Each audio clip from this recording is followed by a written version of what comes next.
Yeah,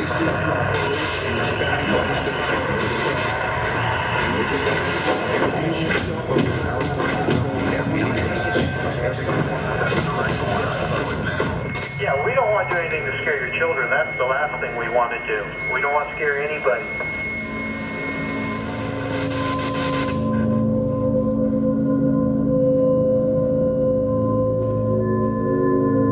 The art of war is simple enough. Find out where your enemy is, get at him as soon as you can, strike him as hard as you can, as often as you can, and keep moving on.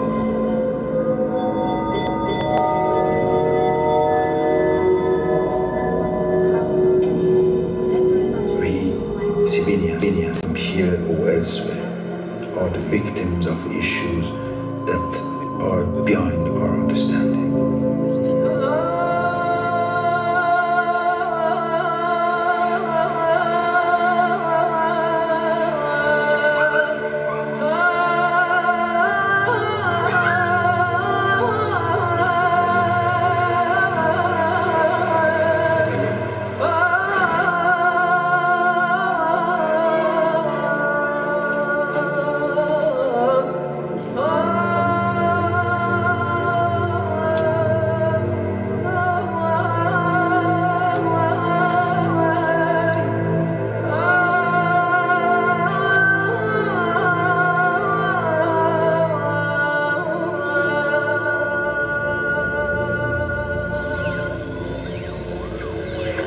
Every moment, your house, your country, your story are within you.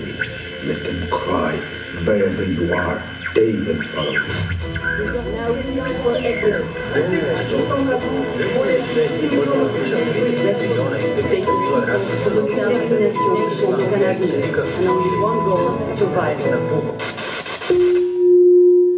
We want one thing.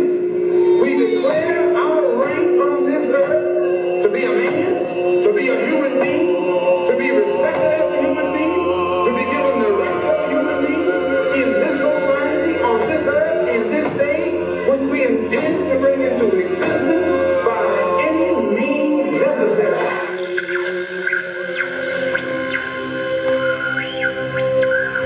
I can still hear the childlike laughter resonating like a hint of irony in the bitter memory of those many destinies shattered by war and injustice. It is impossible to remain spectator.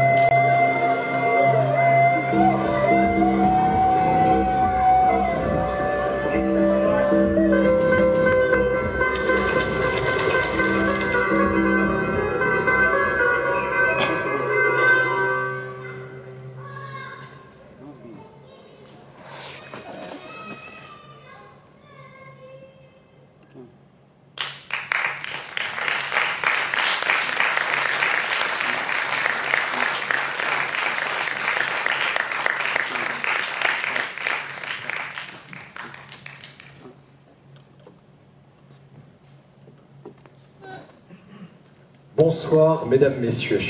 Merci d'être présents. Vous êtes, comme moi, sous l'émotion et le choc de ces images que nous venons de voir. Le film s'appelle « Dans l'œil du cyclone » et cet œil, au cœur de ce cyclone, c'est l'œil d'un seul homme, 45 ans de carrière, tous les conflits de la fin du XXe siècle, ceux du début du XXIe, l'Asie centrale, le Moyen-Orient, l'Afrique. Et pourtant, même s'il traverse ces pays, même s'il va à la rencontre de la souffrance que vous avez pu voir, il ramène toujours un souffle d'humanité, un souffle d'optimisme. Donc c'est un immense honneur de recevoir sur cette scène Reza, qui est notre parrain cette année. Mesdames, messieurs, sur vos applaudissements.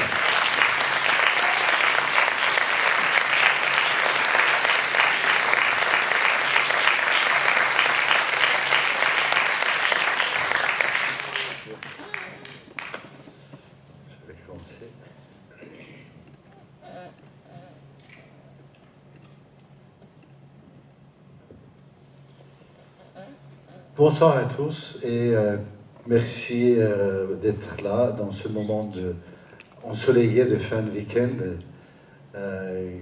Certainement, choisir entre le soleil et venir ici, ça me parle beaucoup et ça m'émeut énormément. Merci d'être là. Le travail photographique que je mène depuis 40 et quelques années, c'est lié à ça, c'est que comment photographie peut servir l'humanité. Tout ça, c'est autour de ce mot, de l'humanité, et comment photographie peut créer empathie envers l'humanité. Vous connaissez certainement cette photographie qui symbolise un peu mon travail, parce que j'essaie, dans les moments de guerre, dans les moments de conflit, dans les moments les plus durs, qui sont les guerres et les refuges et les désastres naturels, pourtant, d'une part, de passer le message de souffrance de l'autre par le regard, surtout les enfants, parce que pendant ces périodes, je me suis rendu compte que les vraies victimes de toutes les guerres et tous les conflits, ce sont des enfants. Donc c'est à travers eux que j'essaie de transmettre, à travers leurs émotions, à travers tout ce qu'ils vécu, tout ce qu'ils vivent. En même temps, le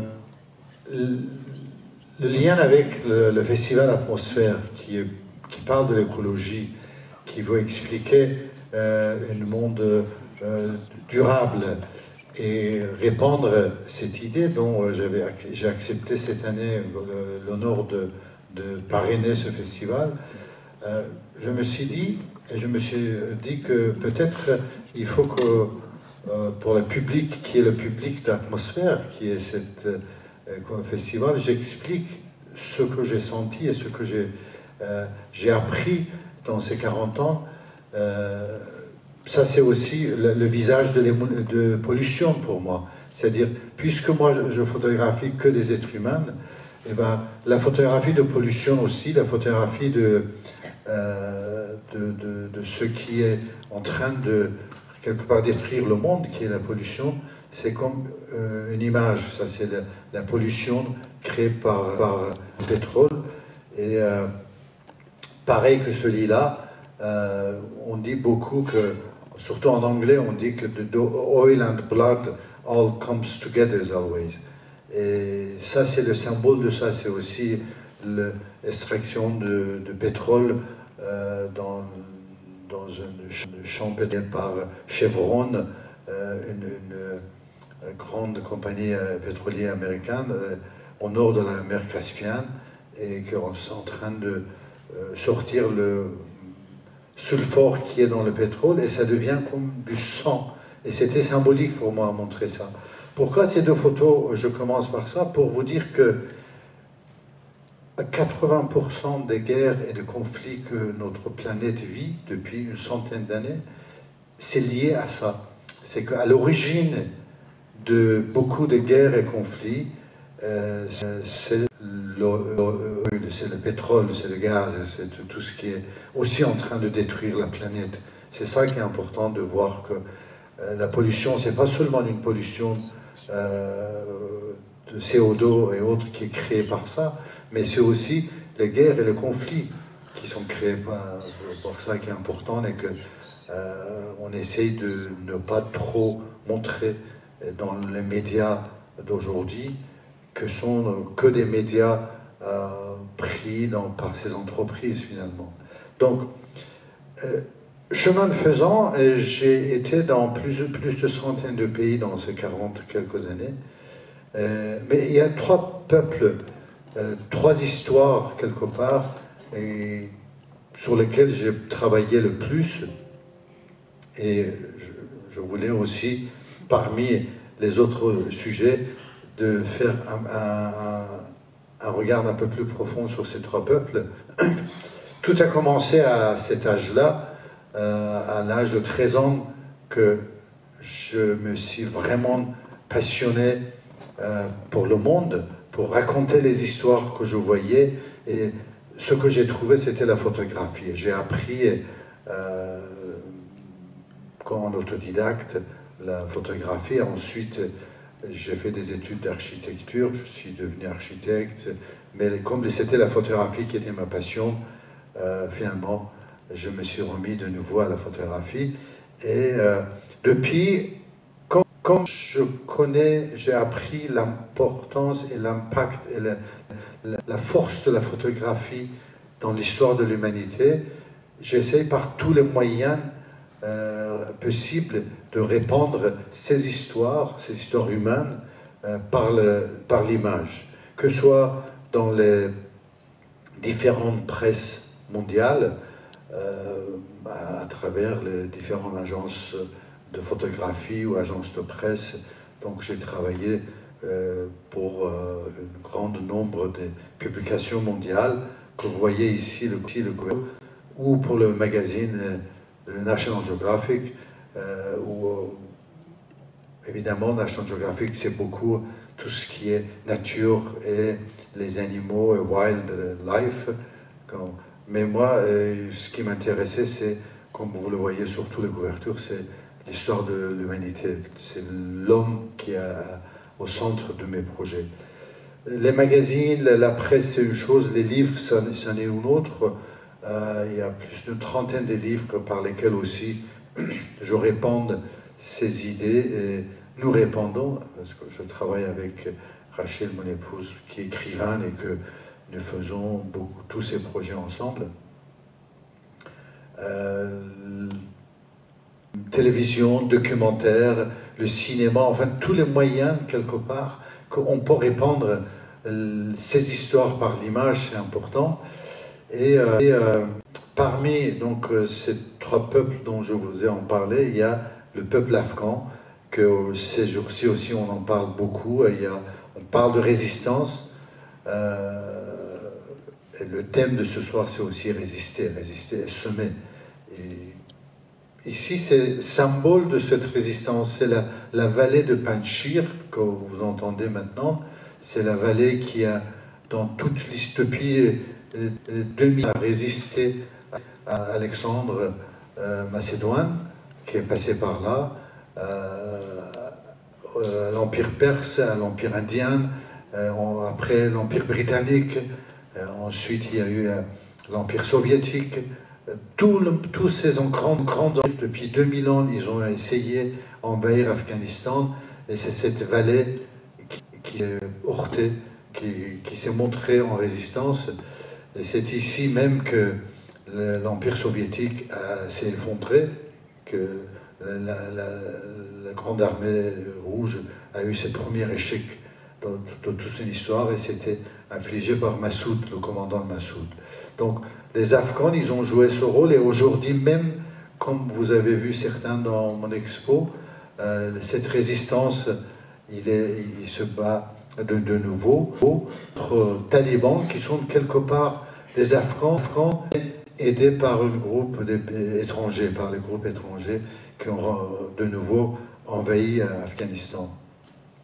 Quelques images de mes reportages en Afghanistan qui a commencé en 83, et symbolise cette résistance, enfin la résistance début de ce moment contre l'armée soviétique.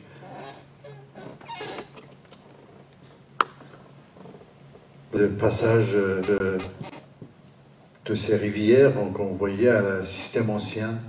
Je lisais dans l'écrit de Hérodote, qui est l'historien qui écrivait l'histoire d'Alexandre, que son armée avait traversé la même rivière il y a 2000 ans, sur le même pot de vaches qui étaient gonflées. Là, on voit un groupe de réfugiés qui fuyaient les bombardements soviétiques, les hélicoptères de l'armée soviétique, et ils avaient tout laissé tomber. Il y a eu, au début de l'invasion soviétique, par ce qu'on dit l'armée de Russie, et qu'à l'époque on appelait les soviétiques, il y a eu 5 millions de réfugiés sur 17 millions d'habitants, donc c'était énorme dans les années 80. Et comme je disais, ce sont les enfants qui sont les victimes de toutes ces guerres. Elle est en plein milieu de bombardement de son village. Et quelque part, vous voyez comment dans les guerres, les enfants, ils perdent leurs enfances. On ne sait plus quel âge elle a. Elle a 5 ans ou 50 ans. C'est ça qui se passe dans la guerre. Et tous ces hommes et femmes et des enfants complètement qui fuient leur village. Ça se passe aujourd'hui la même chose en Afghanistan, malheureusement. C'est-à-dire, vous savez, dans 40 ans, ça continue à passer. Il y a 40 ans, moi j'étais un des rares photographes qui allait photographier ça. Aujourd'hui, même des Afghans, ils ont des possibilités de filmer et montrer. On les voit, vous les voyez tous les jours, ce qui se passe là-bas, les mêmes je dirais, brutalité contre les êtres humains qui est en train de passer aujourd'hui en Afghanistan.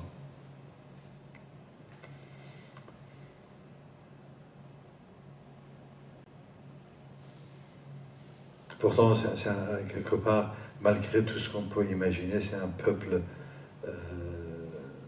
je dirais, noble, je dirais,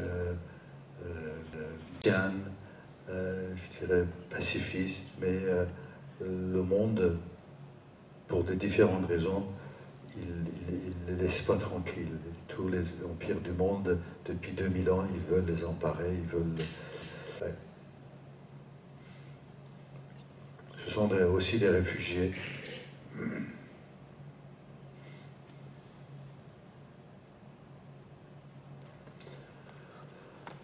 Mon rencontre avec Massoud, qui est à droite, là je suis à gauche, c'était le début de notre rencontre. Quelques minutes après, finalement, que j'ai passé 3 mois dans la montagne, chercher l'homme que toute l'armée soviétique y cherchait, que tous les services secrets du monde y cherchaient, parce que c'était l'homme qu'on disait qui a organisé la résistance contre l'armée soviétique.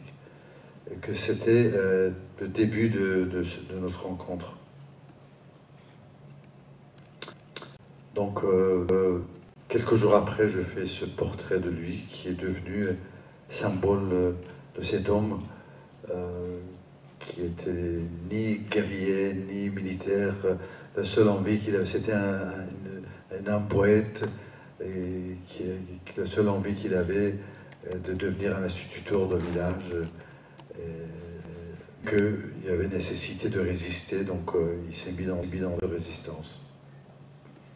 Ici, le jour de prise de Kaboul, finalement, quand, après des années, qu'il arrive finalement à organiser la résistance avec au début, il commence à former 100 personnes, et après, il demande à chacun d'aller former 100 autres.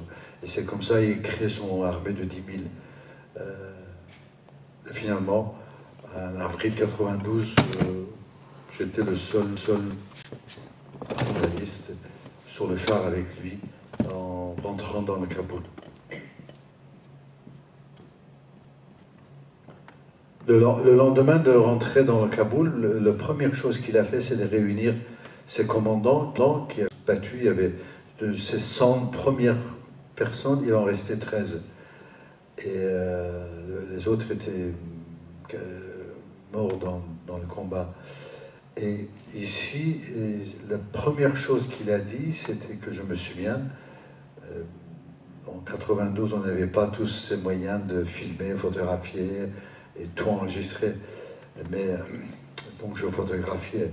Et il dit, voilà, j'ai une bonne nouvelle pour vous, c'est que jusqu'à maintenant, c'était notre fusil sur l'épaule pour défendre notre pays, pour arriver en démocratie, pour libérer notre pays. Et maintenant que notre pays est libre, nous allons utiliser nos stylos à la place de nos fusils. Et ça, il a sorti son stylo de la poche, il a dit, voilà, notre arme, ça va être ça. Et c'est avec ça que nous allons construire l'avenir de l'Afghanistan. Malheureusement, les grands puits, malheureusement, tous les pays voisins autour, ils ne voulaient pas de ça, ils ne voulaient pas un homme fort et un pays indépendant, donc ça a tourné comme vous avez suivi ce qui s'est passé. Ça, c'est la photographie d'un sport en Afghanistan et aussi en Asie centrale qu'on appelle ces buzkashi. Ça veut dire exactement, le buz, ça veut dire goat, le chèvre, ou agneau. C'est comme un match de foot, imaginez, mais que les joueurs ils sont à cheval, au polo, et au lieu de balle, il y a le corps d'un agneau qui a été tué la veille et mis dans l'eau, donc sans tête.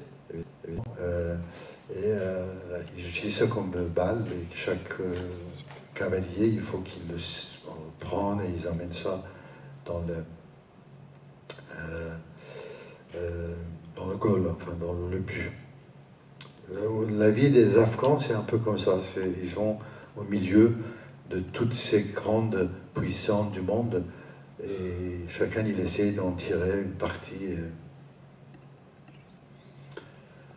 Voilà, on passe d'un cheval à l'autre, d'une montagne à l'autre. Un autre peuple que j'ai beaucoup travaillé, et j'ai montré aussi, ça c'est les Kurdes. Les Kurdes en Moyen-Orient, ils sont peut-être le peuple le plus ancien de Moyen-Orient.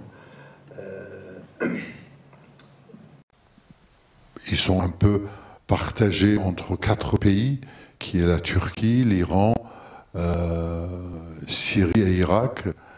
Au temps de l'Ottoman, tout ça s'était uni, et après l'Ottoman, les Anglais et les Français, enfin les Européens, qui ont créé des différents pays en Moyen-Orient. Tout ça s'est passé il y a 100 ans, pas plus que ça. Il y a 2 officiers, un officier français, un officier anglais, qui sont mis sur la carte du Moyen-Orient avec une règle. Et ils ont dit, voilà, on va créer un pays qui va s'appeler Jordanie, un autre pays qui va s'appeler Syrie, un autre qui s'appellera Liban, un qui s'appellera Saoudi Arabia. Et les Kurdes, ils ont dit, nous alors, nous aussi, on est un peuple, on a besoin de notre pays. Et ils ont dit, bon, ben, pour le moment, on attendra l'année prochaine pour qu'on puisse faire une surface sur la carte pour vous. Et l'année d'après, ils sont venus, les Kurdes, en disant, qu'est-ce qui s'est passé? Ben, attendez encore quelques années, on verra ça. Donc finalement, c'est le seul peuple qui s'est trouvé sans pays. Et depuis, il se bat pour son indépendance. Depuis, il essaye de faire valoir son existence. Et il est, comment dirais-je, chassé de partout. Le plus tuerie, c'était Saddam Hussein qui a fait de ces Kurdes qui sont en Irak. Et malgré ça, c'est les mêmes Kurdes que quand, il y a quelques années, l'État islamique et Daesh il a emparé de l'Irak et Syrie, c'est eux qui sont montés au premier front. Et moi, comme j'ai vu l'arrivée de la République islamique en Iran, et j'ai vu les méfaits de cette islamisation d'un pays, et j'ai vu comment petit à petit ils sont en train de répandre au Liban, de créer Hezbollah en Palestine, créer Hamas, aider Hamas après le Yémen, enfin tout ce qui est arrivé, la destruction de tous ces pays par cette islamisation. Donc quand il y a eu Daesh, j'ai voulu quelque part de donner ce que je pourrais donner, qui est mon travail photographique, de montrer leur exaction. Donc je suis parti en Irak et j'ai passé 3 ans de travailler, photographier ce qui s'est passé dans cette région, pas devant l'État islamique, devant le Daesh. Donc commençons par un paysage, comme on a commencé Afghanistan par un paysage. Ça c'est bon, Kurdistan irakien, dans ces vallées où il y avait aussi beaucoup de résistance, un peu comme le Panjshir que vous avez vu. Et ça, c'était un haut lieu de résistance, cette vallée.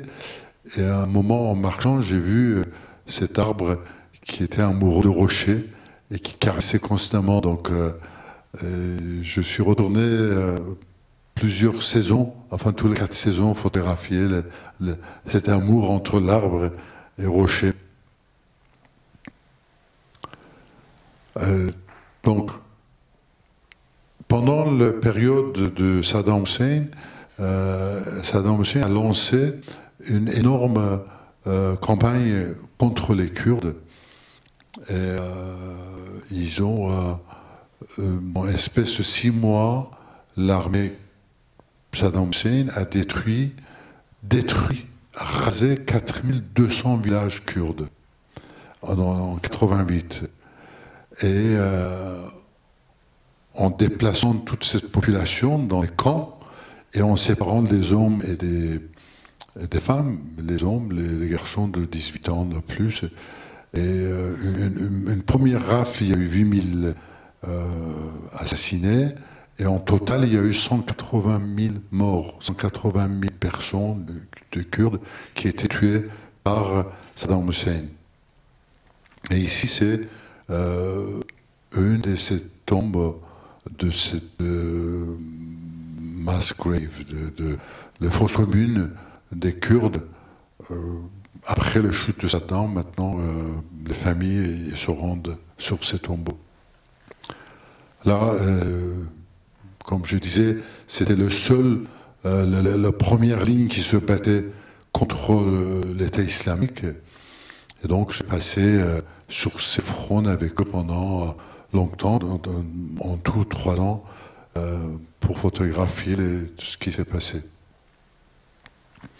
Là, c'est une des villes des Kurdes qui était complètement rasée par l'État islamique, et la ville de Shingal.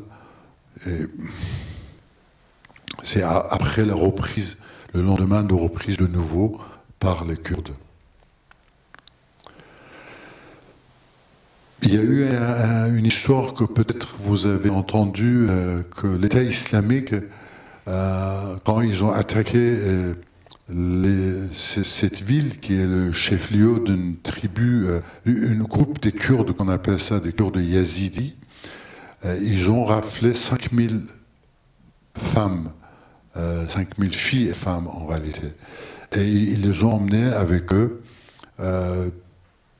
En réalité, ce qu'ils ont fait dans cette ville, qui est tellement inhumaine que c'est même difficile à raconter, c'est qu'ils ont gardé toutes les filles de 10 ans à 30, et des femmes jusqu'à 30 ans.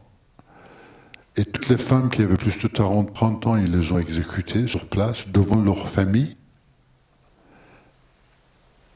Et le nombre de 5000 femmes, filles, entre 10 et 30 ans, ils les ont emmenées avec eux comme esclaves sexuels. Vous avez peut-être lu, vous avez entendu parler de ce qu'ils ont fait, et ils disaient que, selon le Coran, c'est ce qu'on gagne dans la vie, dans la guerre. Donc on a le droit de prendre ça et faire notre femme ou esclave sexuelle. 5000 de ces femmes étaient, de ces filles étaient kidnappées par l'État islamique et emmenées. Et moi, quand la ville était libérée, je me suis dit, je vais faire un reportage sur cette route où ils ont pris ces 5000 femmes, de voir quelle image je pourrais avoir ça. Et quelques kilomètres après, je suis tombé sur un endroit où il y avait plusieurs vêtements de femmes. Voyez, il y a plusieurs vêtements, et pour moi, l'histoire était là. L'histoire s'arrêtait là-bas. Tout ce qui s'est passé après avec ces femmes. Là, c'est une partie de ces filles parce que l'État islamique, il les vendait aussi. Après chaque prière de vendredi, dans la ville de Mossoul, ils avaient créé un marché, comme des marchés d'esclaves, et ils vendaient ces filles. Donc certains hommes ou femmes avaient créé un réseau clandestin pour acheter et les faire venir dans la famille. Et ici, c'est dans une ONG allemande avec plein de psychologues et autres qui s'occupaient de ces filles qui étaient kidnappées par l'État islamique et utilisées comme esclaves sexuels et qui finalement été rachetées. Et donc j'ai passé du temps à parler avec eux et à écouter, entendre leurs histoires aussi. Voilà, c'était le Peshmerga. Le nom des combattants kurdes, on dit, ce sont les Peshmerga. Et ça, c'est un des groupes, un de leurs généraux.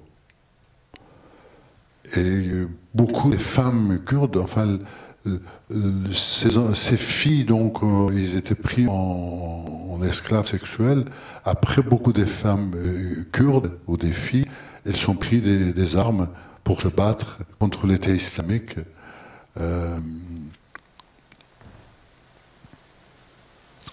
Là, ce sont le sort des Kurdes en Iran, que j'avais photographié aussi. Et ils ont le même sort. Ça, c'est la République islamique Iran contre les Kurdes en Iran.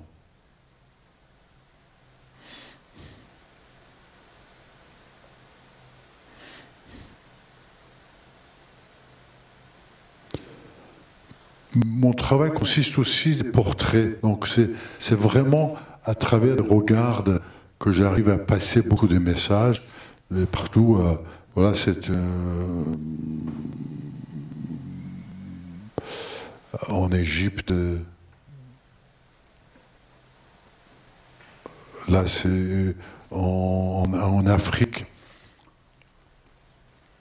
Pendant le génocide de Rwanda et Burundi, j'ai passé beaucoup de temps aussi à photographier cette tragédie. Enfin, il y a eu 800 000 morts dans Rwanda et Burundi. Et lui, le grand-père, avait vu toute cette famille massacrée. J'ai vu aussi une partie de ces gens qui étaient massacrés. J'ai aussi photographié des milliers de morts et de blessés. Mais quelque part, tout est dans son regard. On peut regarder son regard et comprendre ce qu'il a vécu et ce qu'il a passé. Pendant longtemps, j'étais aussi un défenseur de Mandela en Afrique du Sud, donc contre l'apartheid en Afrique du Sud. Ça, c'est une photo symbolique de l'Afrique du Sud. Après le génocide entre le Rwanda et le Burundi, il y a eu 2 millions de réfugiés. Et ces 2 millions de réfugiés, qu'une grande partie avait perdu toute leur famille, qu'ils avaient vu ce qui s'est passé, que leur famille était complètement égorgée devant leurs yeux. Et ils faisaient des kilomètres, des jours et nuits pour s'évader et devenir réfugiés dans un autre pays. Et là, il y avait le camp de MSF, Médecins sans frontières, et que à peine ces gens arrivaient, ils se mettaient à construire leurs tentes et c'est ça qui est aussi incroyable dans ces moments de guerre, la résilience qui existe dans les êtres humains. C'est incroyable, c'est inimaginable cette résilience. Parmi ces 2 millions de réfugiés, il y avait 12 000 enfants. 12 000 enfants qu'on ne savait pas où sont les parents.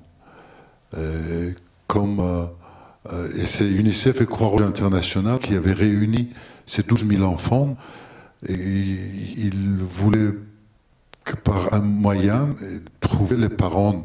Et c'était avant l'ère de réseaux sociaux, vous savez, c'était dans les années 90.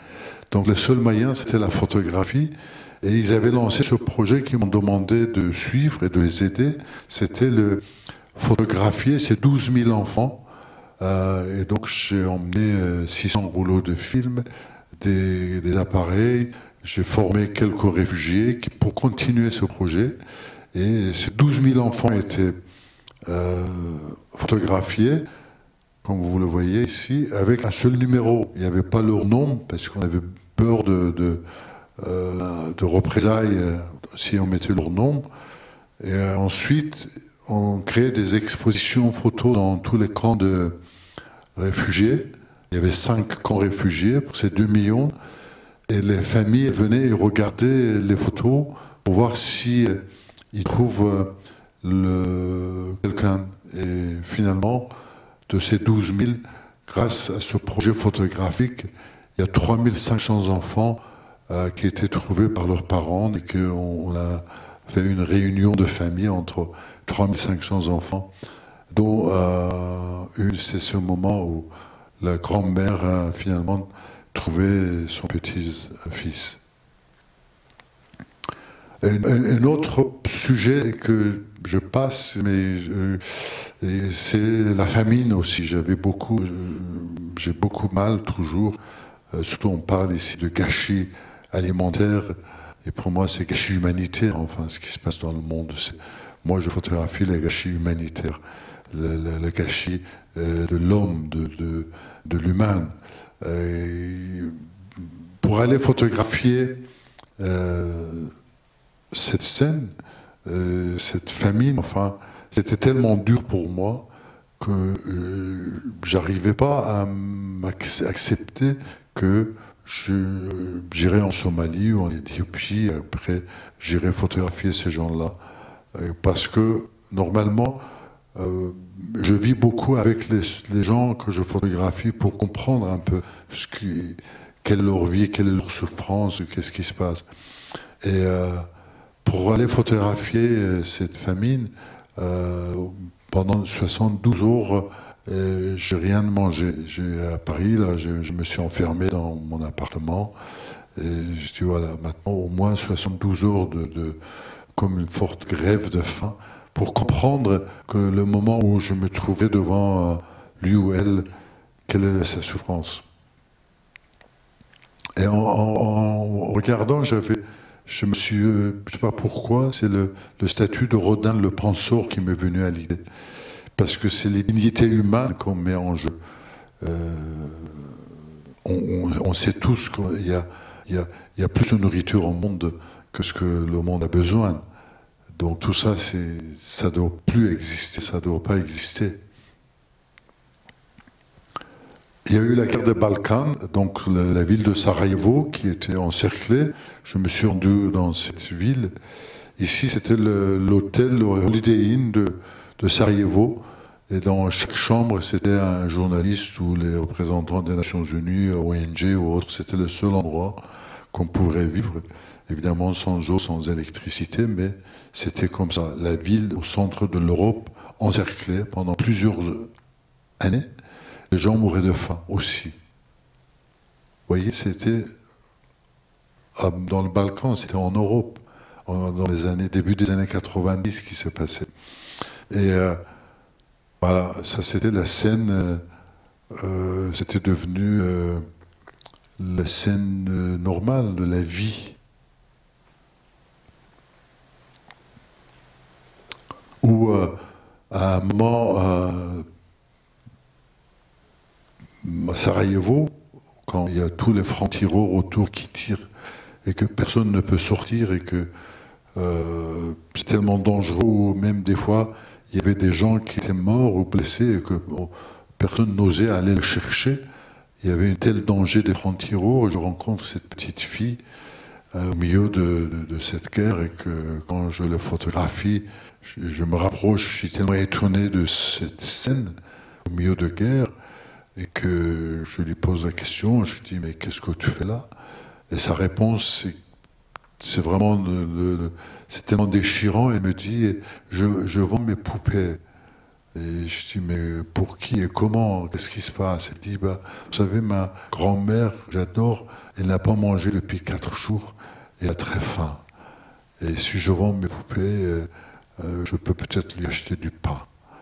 C'est ça aussi la guerre. On voit pas il n'y a pas seulement ce qu'on voit dans le journal télé par rapport à la guerre. C'est aussi ce qui emmène cette petite fille à vendre ses poupées. C'est aussi une résilience, un signe de résilience, mais aussi de dire combien brutale est une guerre.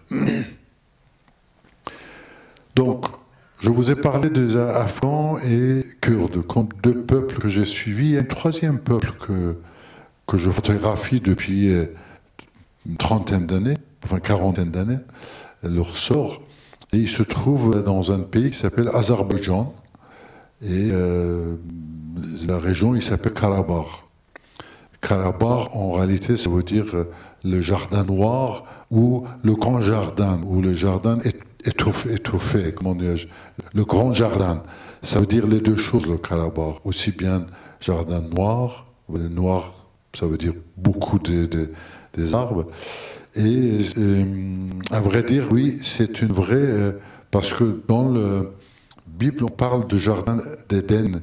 Et on dit qu'on ne connaît pas exactement où est le jardin d'Éden. On parle dans cette région.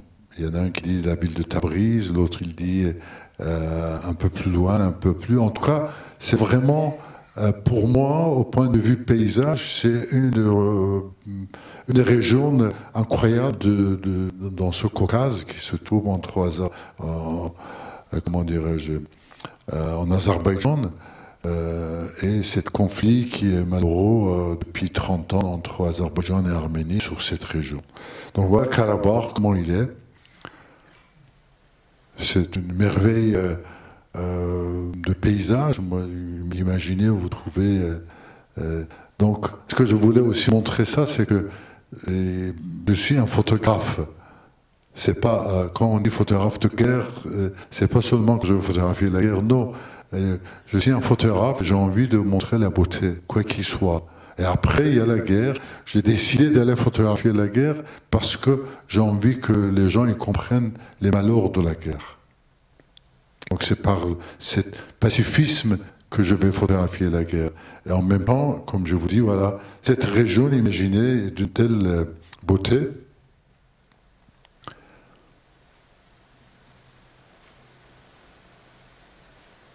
Et il a une des sources de l'eau chaude. Paraît-il que, selon ce que j'ai vu, qu'il y en a seulement deux. Il y en a un en Tchécoslovaquie ou en Hongrie et ici, une deuxième ici au Karabakh, cette source de l'eau chaude incroyable. Donc voilà ces paysages incroyables dans cette région. Ici, c'est aussi les falaises au nord de Karabakh, près d'une ville qui s'appelle Choucha. Malheureusement, la guerre elle reprend partout, même dans ces paysages que vous avez vus. Depuis 92, il y a cette guerre où les forces armées arméniennes ils rentrent dans cette région, ils envahissent, ils occupent 20% de ce territoire de l'Azerbaïdjan depuis 92. Et je suis un des rares photographes qui est témoin de cette première guerre de Karabakh, et surtout, le plus important, une massacre d'un village qui s'appelle Khojali, et que dans une nuit, le groupe armé arménien, ils ont encerclé le village, et dans la nuit, ils ont tué 603 personnes, beaucoup des enfants, des femmes. Et je suis arrivé avec un groupe de médecins du monde et pharmaciens sans frontières, et Croix-Rouge international, 3 jours après. Et on a rencontré, pas dans la ville, parce que la ville était déjà prise par les forces armées arméniennes, mais dans une ville proche où tous les survivants avaient fui. C'était en février, 26 février 92, et tous les survivants qui avaient fui dans la neige, il y en a qui avaient perdu même les doigts de pied parce qu'ils avaient passé la nuit dehors sous la neige. Et ceux qui étaient venus, ils cherchaient les cadavres de leurs proches, de leur famille. Donc le Croix-Rouge, il allait chercher les cadavres, il les emmenait, et il y avait les gens, les médecins du monde, les pharmaciens sans frontières, qui vérifiaient, et moi je photographiais ça. Et cette femme, c'est le moment où il trouve le cadavre de son fils et son mari. Et le hystérie que vous voyez, le cri qu'il a, et pour moi, photographe, à partir du moment où on photographie ce genre de scène, quelque part, en tant que témoin, on est aussi responsable de raconter ces histoires. dans le même groupe des survivants, je vois cet homme pendant 4 jours qui est assis, qui a quelqu'un aussi qui fuit le massacre de Rojali et qui est assis pendant 4 jours. Il était assis sur une seule pierre et ils avaient ça dans sa main. Et le seul mot qu'il avait à dire, il disait « Où est mon fils? Où est mon fils ?» C'est le seul mot qui, pendant 4 jours que j'entendais, il avait tellement pleuré que même les pleurs avaient complètement séché dans son regard. Donc, 92, cette guerre, je photographie, et après, il y a pendant 30 ans, cette région est envahie par l'armée arménienne, et il y a les négociations de paix en la France, les États-Unis, la Russie, ils créent des groupes pour négocier, mais rien n'avance. Et cette région, dans laquelle il y a 7 villes et 460 villages, reste sous l'occupation de l'armée arménienne, avec une population de 1 million qui était complètement chassée de la région. Donc il reste une région complètement vide.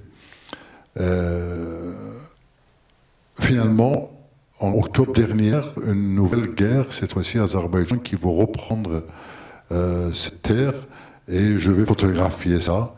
Et donc, comme vous voyez, comme j'ai dit, la guerre, je ne vais pas montrer le corps déchiqueté, même si je ne vois pas. Ça, c'est un petit garçon de 17 ans qui était en train d'accueillir de pomegranates pour sa mère, et qu'il y a eu une missile qui a tombé et son corps est déchiqueté, et je photographiais seulement les traces de son sang sur le feuille. Ou à cette fille de 7 ans aussi qui était tuée dans le jardin de sa maison. Donc beaucoup de ces guerres, comme vous le voyez, ce sont les populations et surtout les enfants qui sont les victimes de ces guerres. Et c'est ça que j'ai envie, quelque part, que le monde comprenne, que les gens comprennent que, quoi qu'il soit, que ce soit pour les intérêts économiques, que ce soit pour les intérêts stratégiques, c'est la population qui en souffre. Là, lui, c'est le père de cette petite fille.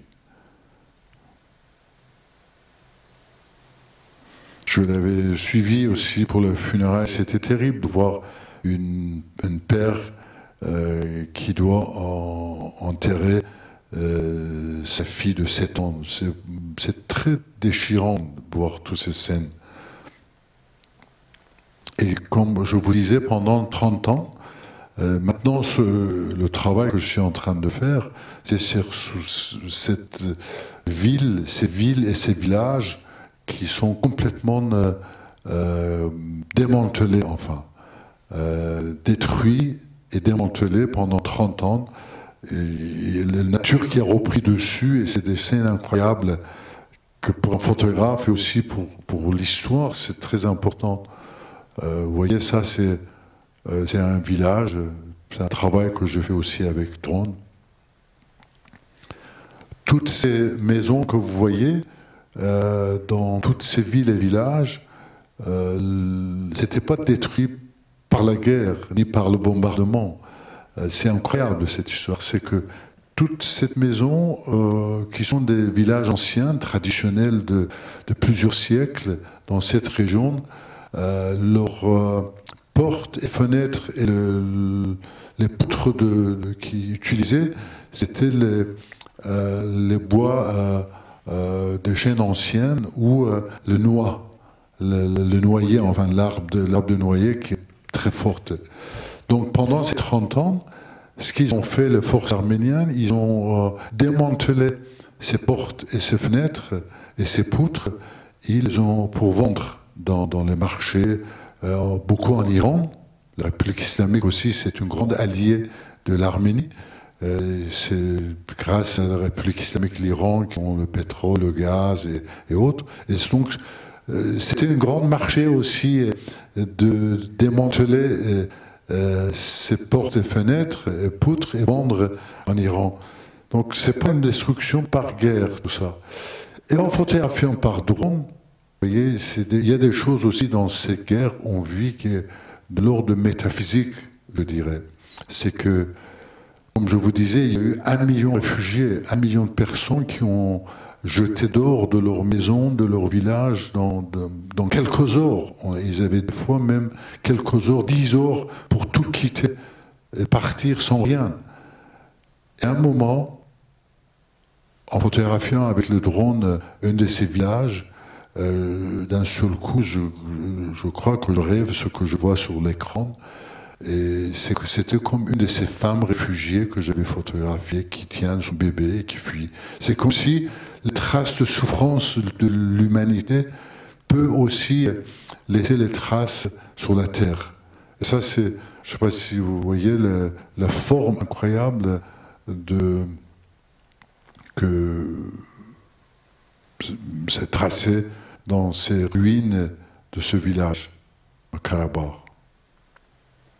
D'autres thèmes aussi que j'ai beaucoup photographiés, c'est la réunion des 3 religions, c'est-à-dire, comme j'ai beaucoup photographié la guerre de religion, à un moment je faisais un sujet sur Abraham, et je me suis rendu compte que le mot Abraham, c'est un des prénoms pour les garçons dans les 3 religions.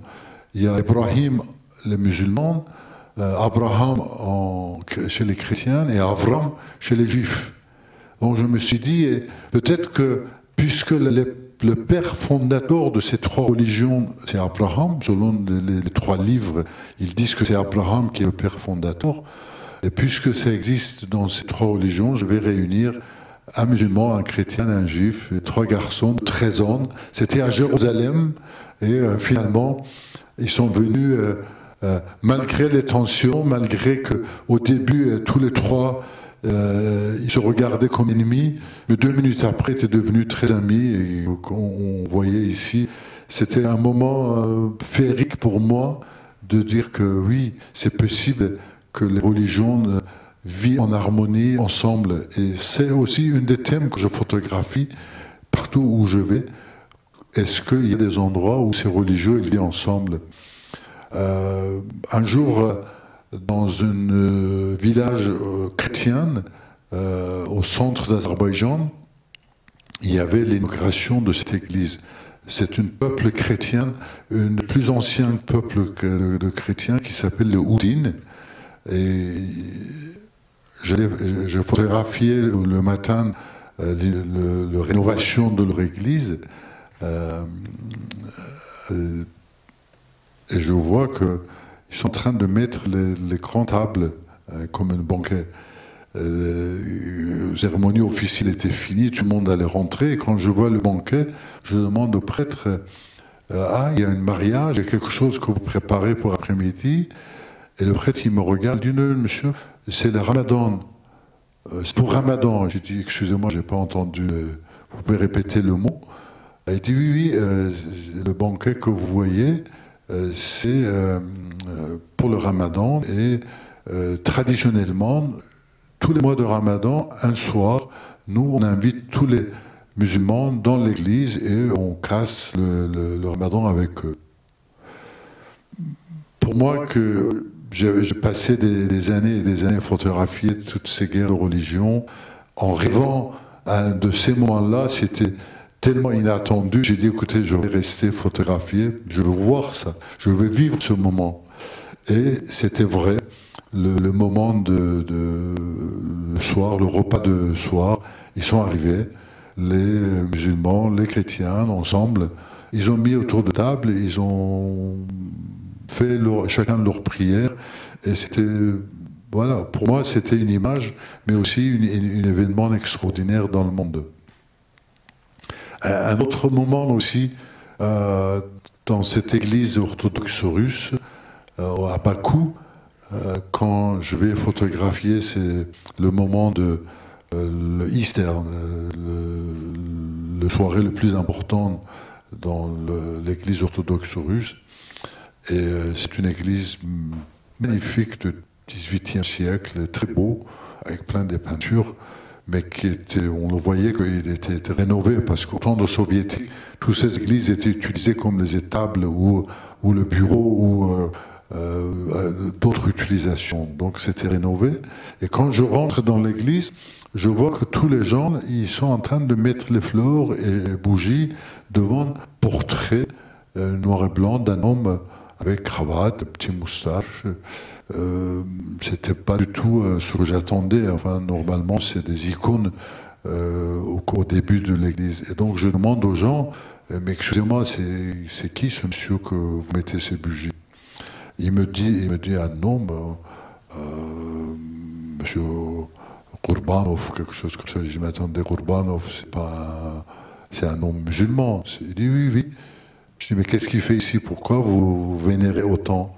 Et ils me disent que c'est le monsieur, c'était le voisin dans le quartier, un businessman, et c'est grâce à lui que il a payé je ne sais pas combien de millions pour rénover l'église. Donc l'église était rénovée par un voisin musulman. Et tout ça, ce sont des moments que je vis dans différents pays, et que donc ça me donne l'espoir pour l'avenir de l'humanité. Ça me donne l'espoir que beaucoup de ces guerres, finalement, ça peut finir. Voilà, ça c'est les moments dans mes photographies. Ma relation avec les gens, c'est comme ça. C'est que je vis avec eux, j'essaie de comprendre leur vie, leurs histoires, leurs souffrances, et toujours devant eux, toujours à genoux, enfin devant les gens que je photographie, parce que c'est des gens qui m'autorisent de photographier leurs histoires, leur vie.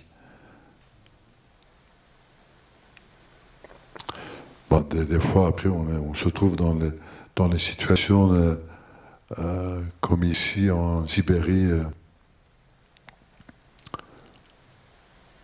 Les portraits, comme je disais, c'est important. Le jour que Trump il prenait la Maison Blanche, j'ai photographié les manifs qui étaient dans Washington. Et je me suis dit, tiens, je vais aussi photographier le statut de Martin Luther King. Et croyez-moi, je croyais que je rêve. Quand j'arrive devant le statut, j'ai l'impression qu'il pleurait. C'était le jour d'investiture de Trump. Voilà ce que le statut de Martin Luther King, il avait plus... Donc, ces histoires-là, et toutes les histoires que je raconte dans les... comment dirais-je, par les magazines, les livres, et aussi c'est des expos.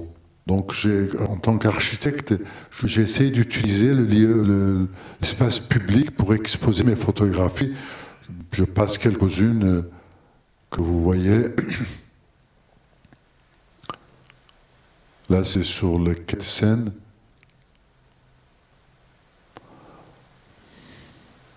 Donc les lieux publics, ça c'est en Corse,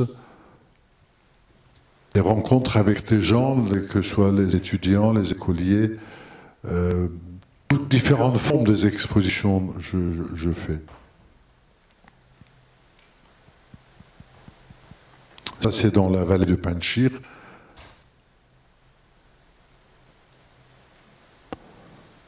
À Paris,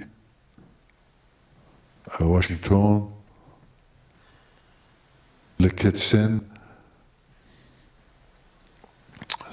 il s'appelait la rêve d'humanité. C'est le lieu le plus visité, enfin, à Paris. Vous voyez, c'est entre le Louvre et le musée d'Orsay. Et c'est des visites guidées, donc tout moment, aussi bien sous conférence, ce sont des moments où, pour moi, c'est important de répandre tout ce que j'ai vécu. Là, c'est dans le Petit Palais.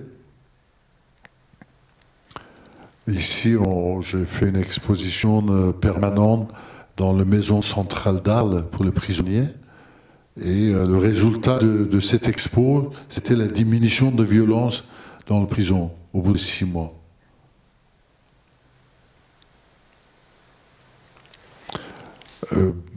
Les expos aussi dans les hôpitaux, parce que c'est les hôpitaux aussi, il y a plein de gens qui passent du temps là-bas.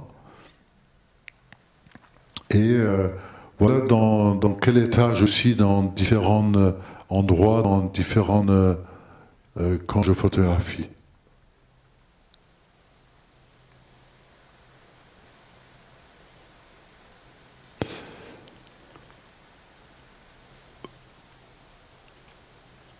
Tout ça m'a amené à cette réflexion suivante que, en plus de photographie, en plus que je suis témoin, en plus que je suis témoin de ces résistances qui existent dans le monde, il faut semer aussi cette résistance. Et un moyen, c'était de me dire que l'image devient un langage universel. Vous voyez, il y a un moment, hiéroglyphe était avec les formes qui existaient. Et aujourd'hui, nous sommes rentrés dans un monde où l'importance et l'impact de l'image est lié. Nous communiquons avec les images. Donc, c'est à partir de ça que j'ai commencé aussi mes cours de formation. Ici, en 83 déjà, j'avais commencé des formations des réfugiés afghans. Ensuite, en Afghanistan, on a créé un grand centre de formation. Pendant 20 ans, on a créé un magazine pour les enfants. On a créé un magazine pour les femmes en Afghanistan. Tout ça, ce sont les associations que Rachel et moi nous créons et que nous sommes volontaires dedans. C'est-à-dire que en volontaire, nous créons des associations, nous emmenons des gens pour la formation et c'est nous que finançons une grande partie par le vente de nos livres, de nos tirages, ou même des rémunérations des fois que on reçoit des conférences et autres. Tout ça, ça nous aide à créer le premier groupe de vidéastes femmes afghans, dont leur premier film documentaire était nominé à Emmy Award et qui s'était montré dans 40 télés du monde, où les cinémas mobiles pour montrer des films éducatifs dans le village. Ça, pendant des années, on a monté ce projet de cinéma itinérant dans le village en Afghanistan. Donc, là, ce sont les premières femmes photojournalistes afghans que nous avons formées. Un de nos photographes a gagné le prix Pulitzer, qui est le plus grand prix de journaliste du monde. Et ça, c'est un de nos élèves photographes en Afghanistan, un Afghan qui a gagné ça. Et retour en Afghanistan, juste pour vous dire que ces jours-ci, vous avez vu que dans le premier rang dans les rues d'Afghanistan, ce sont les femmes qui manifestent. Ça, historiquement, il y a 20 ans, c'est impensable.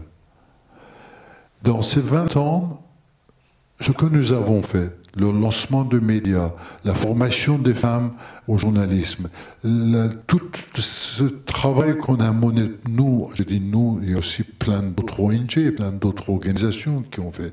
Mais ce que je veux dire, on peut croire que tout ça c'était pour rien, mais en réalité non. Quand on voit les femmes afghanes qui manifestent dans les rues, devant les fusils, et ben ça c'est gagné. Ce sont les graines qui étaient semées et de résistance et que ça continue. Mais c'est pas en Afghanistan, on est dans les zones de guerre. On fait la même chose aussi en France, ici, au quartier de Mirail. Nous avons formé 40 jeunes dans le quartier Mirail pour photographier tout ce qui se passe dans le Mirail et ensuite de l'exposer. Ça, comme vous avez vu mes expositions, c'est l'exposition de ces enfants qu'on mène partout là. Là, c'est dans une banlieue, le banlieue le plus dur de l'Europe, qui se trouve en Sicile, en Italie. Une centaine d'enfants qu'on a formés. Donc, c'est leur travail photographique après qui aide et qui est exposé dans les villes. Comme ici à Buenos Aires, par exemple, la place centrale de Buenos Aires. Et pendant plusieurs mois, j'ai formé 80 jeunes dans les favelas de Buenos Aires, qui sont les lieux, comme on appelle les coupe-gorges, que même le GPS de ma voiture, il disait faites demi-tour, ne rentre pas dans cette zone. Et que finalement, je suis entré et j'ai formé 80 jeunes. Et leur expo était exposée dans le place centrale de Buenos Aires. Et c'est un moment important dans les villes où pendant longtemps les gens de cité ils croient que les gens de l'autre côté c'est des tueurs et finalement ils se trouvent devant les enfants et leurs photographies. C'est ça que la photographie aujourd'hui il peut créer ce genre de lien et c'est ça que nous utilisons aussi. En dehors de tout ce que vous avez vu photographie personnelle que j'ai fait, c'est aussi tous ces projets que nous menons.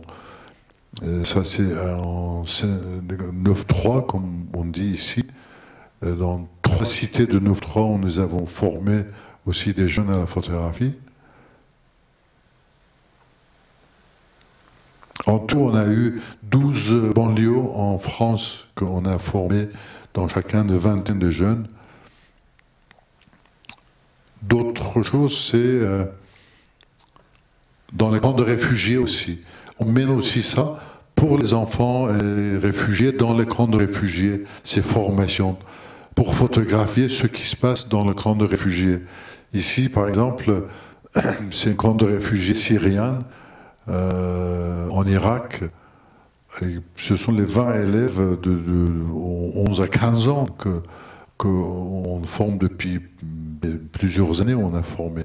Et leur travail a été aussi exposé à New York, dans les universités à New York, aux commissions européennes, à Bruxelles, sur le quai de Seine. Il y a eu une page dans le New York Times, une page dans le National Geographic sur le travail de ces enfants que je forme à la photographie pour qu'on voit qu'est-ce qui se passe dans le camp. On ne sait pas ce qui se passe dans le camp visuellement.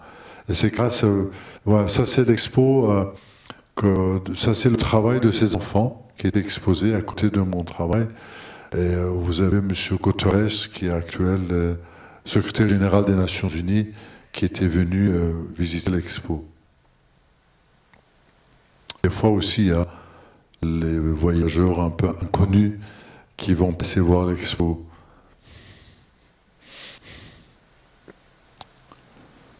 Ici, c'est la classe que j'avais, la tente que j'avais dans l'Irak, dans les réfugiés syriens. Et comme vous voyez, ce que je leur dis, c'est que c'est pas la photographie que je vais vous apprendre. Vous allez apprendre à raconter votre vie au monde. Vous allez apprendre comment raconter votre chagrin, votre joie et votre histoire, que le monde y comprenne.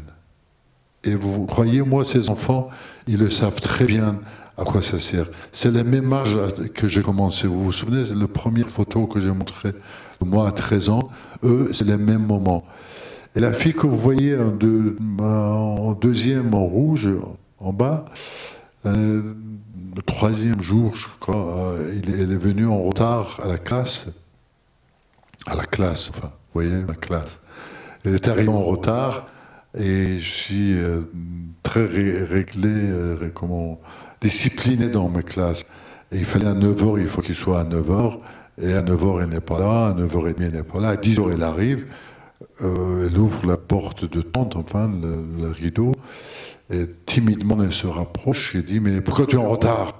Un peu pour que les autres aussi l'entendent. Et elle vient vers moi avec son appareil qu'il venait d'avoir depuis 2 jours, presque. en montrant une photo, il dit « Monsieur, j'ai photographié, pourquoi je suis en retard ?» Presque éclat de rire, j'ai dit « Écoute, tu vas faire ça en moi. Ça fait 50 ans que je travaille avec l'appareil. Moi aussi j'étais enfant et qu'on avait toujours des excuses pour être en retard, mais ne me dis pas photographie les raisons de mon retard. Qu'est-ce que ça montre-moi. Mais croyez-moi, comment, je ne sais pas si ça vous est arrivé à un moment dans la vie où d'un seul coup votre croyance a complètement tourné contraire. Que vous croyez à quelque chose et d'un seul coup, dans une seconde, vous avez compris que tout était faux, tout ce que vous avez pensé. Et il me montre la photo et quand je vois, je tombe en sanglots parce qu'il avait tout compris, comment l'importance et l'impact de la photographie pour raconter une histoire. Et elle dit, monsieur, mes chaussures étaient gelées et j'ai dû attendre ça dégèle, c'est pour ça que je suis en retard. Et comme vous avez dit qu'on peut raconter notre vie par la photographie, j'ai photographié pour vous montrer. Et pour moi, ça, c'était le summum de tout ce que je fais, le summum de tout ce que la photographie peut faire pour raconter toutes ces histoires. Et je pense que l'art, c'est une solution pour beaucoup de problèmes humains. Et si on ajoute aussi, peut-être que en ajoutant, c'est encore une meilleure solution. Merci beaucoup de votre temps. Merci de ce que vous avez passé. Merci d'être la lumière.